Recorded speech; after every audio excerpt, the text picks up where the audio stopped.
नमस्कार, रायगड भूमी न्यूज चॅनलमध्ये आपले स्वागत आहे। ग्रुप ग्रामपंचायत उमरोली या ग्रामपंचायतकडून पाण्याचे पाईपलाईन टाकण्याचे काम उसरली बुद्रुक येथे चालू आहे। या कामाला गेले 4 महिने जास्त झाले आहेत। 2-3 दिवस काम केला की 15 दिवस काम बंद असतो। पाण्याच्या टाकीचा अद्याप पत्ता नाही। पाईपलाईन टाकण्याचे काम 4 महिने होऊन गेले तरी पूर्ण झाले नाही।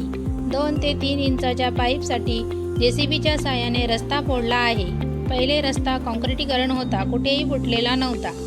आता रस्त्याची अवस्था बघता गाडी कुठून न्यावी, कुठून चालत जावे विचार पडतो।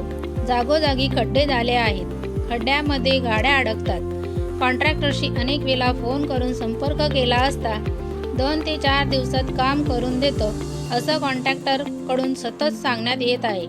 आता थोड्या दिवसात गणपतीचे आगमन होत आहे, तरी कॉन्ट्रॅक्टरने 4 दिवसात काम पूर्ण नाही केले तर त्या कामाची तक्रार मुख्यमंत्री, उपमुख्यमंत्री, ग्रामविकास मंत्री यांची भेट घेऊन कॉन्ट्रॅक्टरवर कारवाई करण्याची मागणी करणार। या मागणीसाठी ग्रामस्थांसोबत पत्रकार मित्र असोसिएशनचे संस्थापक केवल महाडिक, सहसचिव शशिकांत दलवी तसेच पूर्ण टीम ग्रामस्थांच्या पाठीशी खंबीरपणे उभी राहणार व कॉन्ट्रॅक्टरवर कठोरात कठोर कारवाईची मागणी करणार।